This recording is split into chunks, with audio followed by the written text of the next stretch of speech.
She worked late, hid her phone, and kept lying. I followed her, expecting to catch her cheating. What I found out made me wish she was cheating. The changes started about 6 months ago. My wife had always been the type to leave her phone face up on the counter, never minded if I glanced at it when it buzzed. We shared passwords to almost everything without even thinking about it. That's just how we were after 8 years together. But suddenly, everything shifted. Her phone was always face down now, always on silent.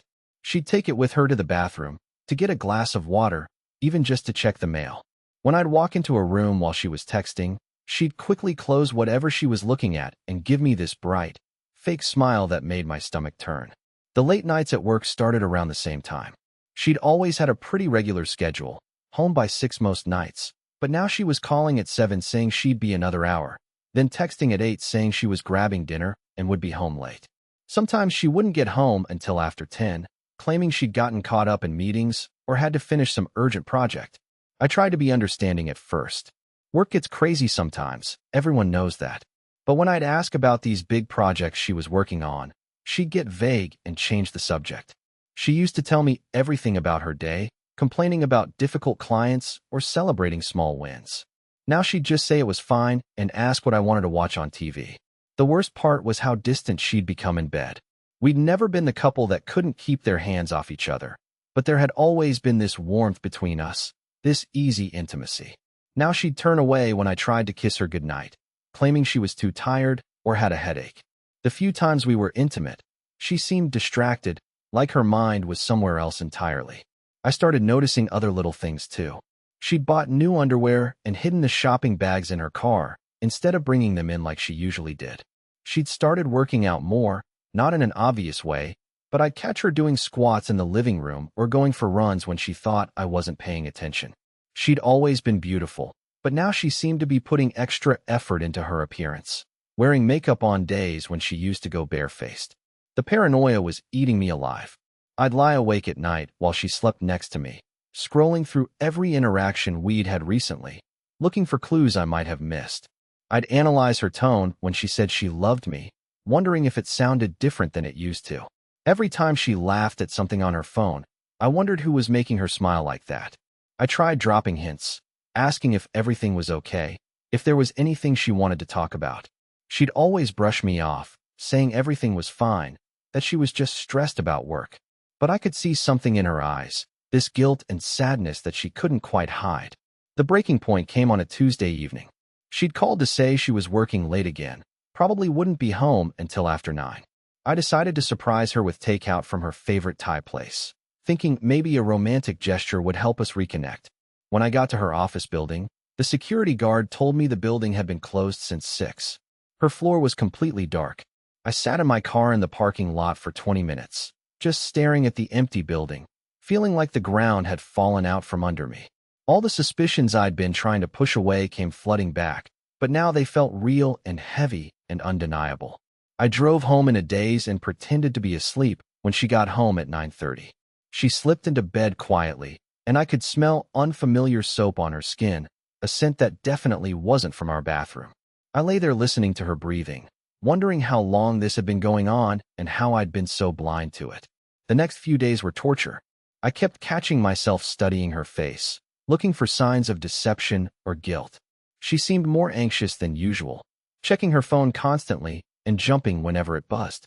She'd started taking calls in the other room, speaking in hushed tones that I couldn't make out even when I strained to listen. I knew I was becoming someone I didn't want to be, suspicious and paranoid, but I couldn't help myself.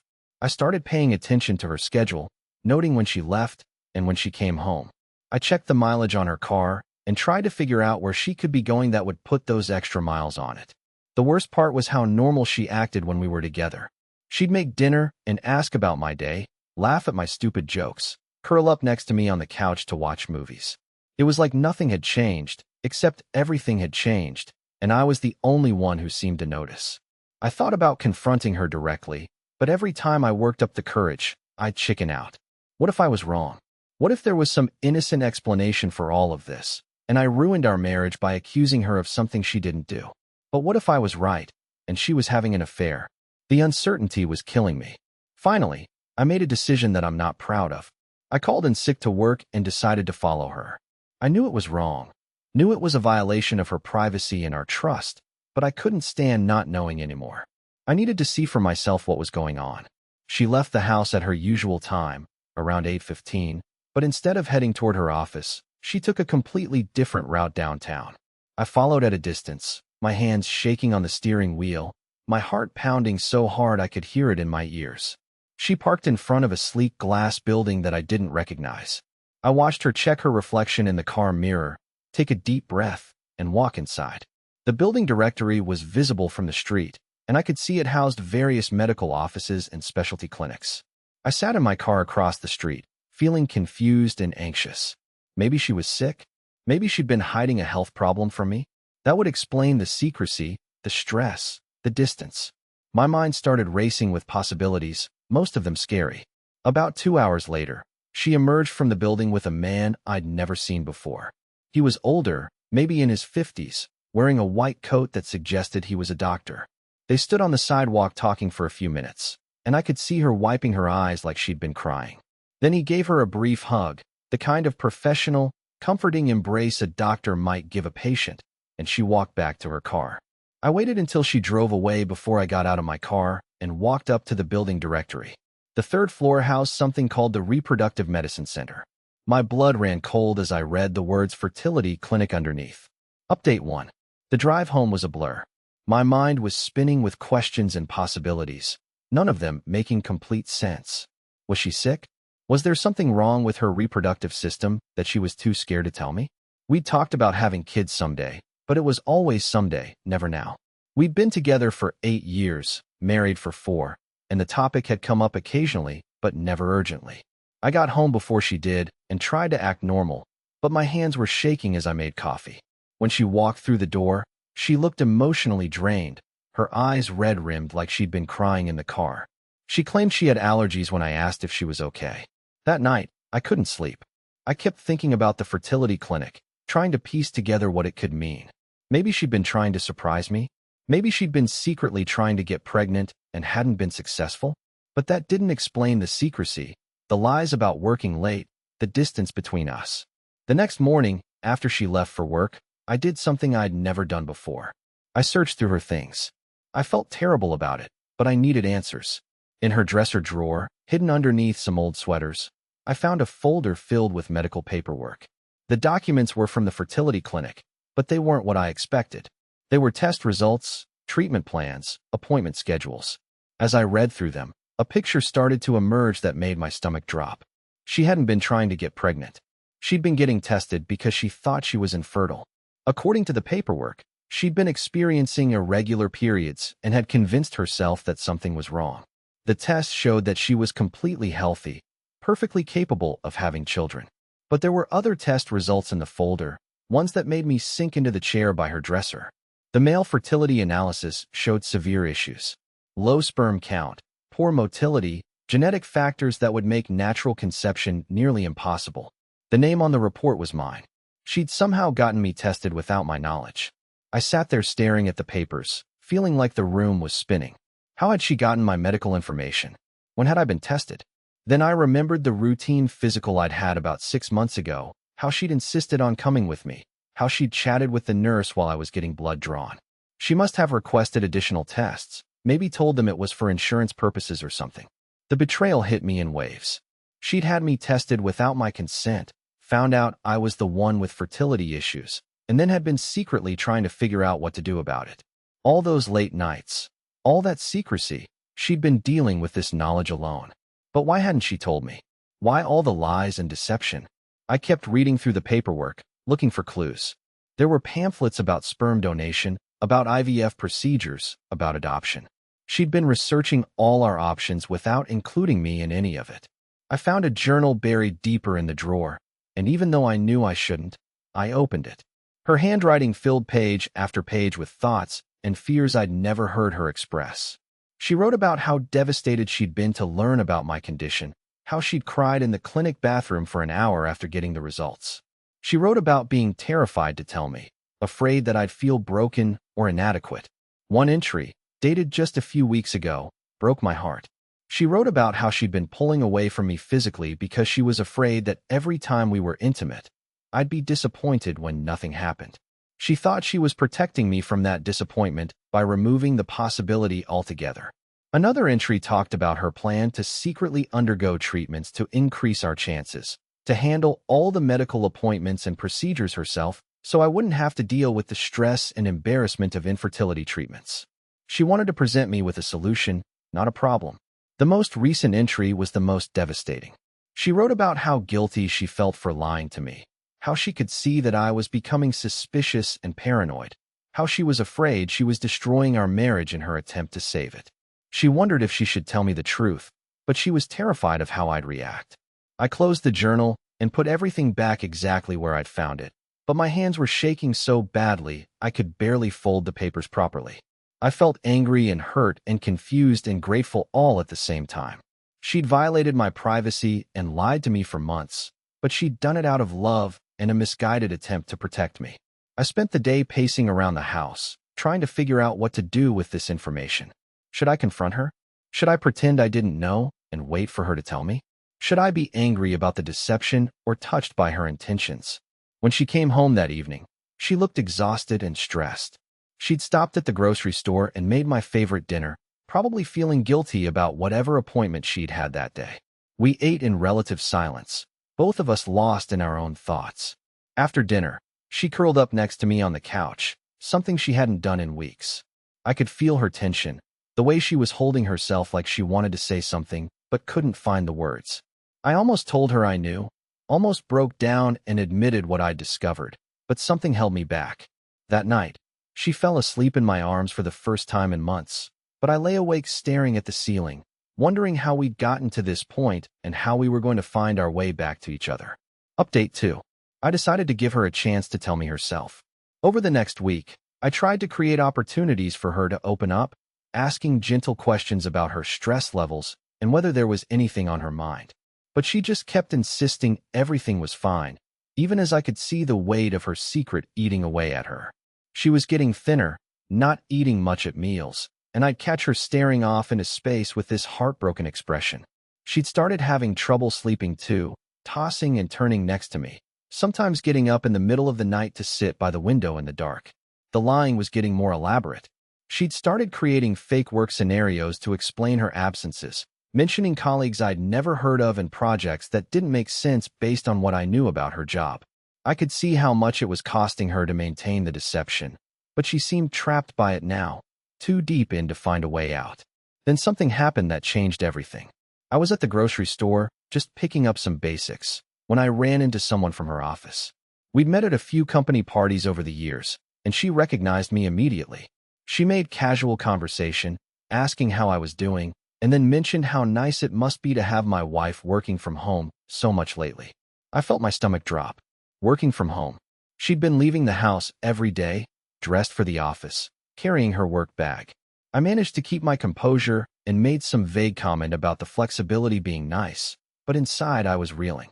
When I got home, she was in the kitchen making tea, still in her work clothes. She asked about my day like nothing was wrong, but I could barely focus on the conversation. If she wasn't going to work, and she wasn't always at the fertility clinic, where was she spending her days? I decided I had to follow her again, but this time I was more systematic about it. I tracked her for 3 days, noting everywhere she went, how long she stayed, who she interacted with. The pattern that emerged was both heartbreaking and shocking. She was going to the fertility clinic twice a week, but the other days she was going to places I never would have expected. She spent an entire afternoon at a children's museum, just walking around by herself, watching families with young kids. She went to a bookstore and spent hours in the parenting section, reading books about pregnancy and child development. She sat in a park where a lot of parents brought their children to play, just observing from a distance. One day, I followed her to a coffee shop where she met with a woman I didn't recognize. They talked for over an hour, and I could see my wife crying, the other woman reaching across the table to hold her hand. Later, I realized it must have been a counselor or support group leader from the fertility clinic. The most devastating discovery came on a Friday.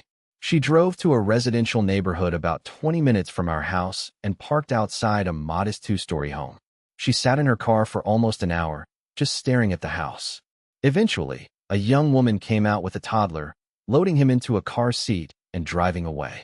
My wife watched them go, then broke down sobbing in her car. I later drove by the same house and saw a small sign in the yard advertising daycare services. I realized she'd been watching other people's children, maybe imagining what it would be like to have our own, maybe torturing herself with the sight of what she thought we'd never have. That night, I couldn't pretend anymore. When she came home, claiming she'd had a long day at the office, I was waiting for her in the living room with the folder of medical paperwork I'd found. Her face went completely white when she saw it. She stood frozen in the doorway for a long moment, then slowly sank into the chair across from me. We sat in silence for what felt like forever, both of us just staring at the papers between us. Finally, she started talking. The words came out in a rush, like a dam had burst. She told me about the irregular periods that had scared her, about secretly scheduling the fertility tests, about the devastating moment when she realized I was the one with the problem. She talked about the months of carrying this knowledge alone, the weight of trying to figure out how to handle it without destroying me. She cried as she explained how she'd been researching treatments and options, trying to become an expert so she could present me with solutions instead of problems. She'd been meeting with counselors and support groups, trying to prepare herself for the difficult conversations we'd need to have. She'd been watching other families, trying to imagine alternative paths to parenthood. The most heartbreaking part was when she talked about pulling away from me physically. She'd been so afraid that our intimacy would become a source of disappointment and pressure, a constant reminder of what wasn't working. She thought she was protecting both of us by removing that stress from our relationship. But there was one more revelation that I wasn't prepared for. As she talked, more details emerged about the testing process. She hadn't just requested additional tests during my routine physical. She'd been concerned about my health for months before that, noticing symptoms I hadn't even been aware of. The fatigue I'd been attributing to work stress, the occasional headaches, the changes in my energy levels, she'd been tracking all of it. The fertility issues weren't the only thing the tests had revealed. There were other abnormalities in my blood work that suggested underlying health problems that could be affecting my reproductive system. She'd been dealing with not just the knowledge that we might have trouble having children, but also the fear that I might have serious health issues that needed treatment. She'd been trying to coordinate with my doctor behind the scenes, trying to set up follow-up appointments and additional testing without alarming me. As she talked, I realized the depth of what she'd been carrying alone. It wasn't just about fertility or family planning. She'd been terrified that I was sick, that there might be something seriously wrong with me that could affect our entire future together. She'd been trying to manage a medical crisis while protecting me from the fear and uncertainty she was living with every day. Final update. The conversation that night lasted until dawn. We talked about everything: the lies, the fear, the love that had motivated her deception, and the trust that had been damaged in the process. I told her about the paranoia I'd been living with, how I'd convinced myself she was having an affair, how I'd been preparing for our marriage to fall apart. She was devastated to learn that her attempts to protect me had instead made me feel rejected and suspicious. She'd been so focused on managing the medical situation that she hadn't considered how her behavior was affecting our relationship day to day. The irony was crushing. In trying to save our marriage from the stress of infertility, she'd nearly destroyed it with secrecy. But as painful as that night was, it was also the beginning of something new between us. For the first time in months, we were completely honest with each other. No more lies, no more secrets, no more trying to protect each other from difficult truths. The next few weeks were intense. I had to go back to the doctor for additional testing, and this time she came with me openly. We held hands in the waiting room and faced the results together. The news wasn't great. The fertility issues were significant, and there were indeed some underlying health concerns that needed monitoring and treatment. But somehow, facing it together made it manageable. Instead of being devastated by the diagnosis, I felt relieved to finally understand what was happening with my body. The uncertainty had been worse than the reality. We started researching our options as a team. We met with specialists, attended support groups, and learned about different paths to parenthood. Some days were harder than others, but we were processing it together instead of suffering in isolation. The most surprising thing was how the crisis had actually strengthened our relationship in some ways. The forced honesty had broken down walls between us that we didn't even realize we'd built. We started talking about everything more openly: our fears, our dreams, our insecurities, our hopes for the future. 3 months later, we made a decision that surprised both of us. We decided to take a break from actively pursuing fertility treatments and focus on our relationship and my health first. We started traveling together, doing things we'd always talked about but never prioritized. We began volunteering with local youth organizations, finding ways to be involved in children's lives without the pressure of having our own right away. The distance that had developed between us physically started to heal as well. Without the pressure and anxiety around conception, we were able to reconnect intimately. The spontaneity and joy that had been missing from our relationship began to return. 6 months after that terrible night of revelations, we got unexpected news. Despite all the medical predictions and grim statistics, I was pregnant. Not through any treatment or intervention, just through the natural intimacy that had returned to our relationship once we'd stopped trying so hard and started healing together. The pregnancy was a shock, but not as much of a shock as our reaction to it. Instead of being overwhelmed with joy, we both felt a kind of calm satisfaction. We'd already done the hard work of imagining our life together in different scenarios. We'd already worked through the grief of potentially not having biological children. We'd already found ways to be happy together regardless of what our family looked like. When our daughter was born, healthy and perfect, it felt like a bonus rather than the salvation of our marriage. We'd already saved our marriage by learning to be honest with each other, by choosing to face difficult things together instead of trying to protect each other from them. Looking back now, I understand that the months of deception and pain were necessary in their own way. We had to learn that love isn't about protecting someone from hard truths. It's about trusting them enough to share those truths and work through them together. We had to discover that our relationship was strong enough to survive disappointment, medical problems, and even the serious breach of trust that came with months of lying.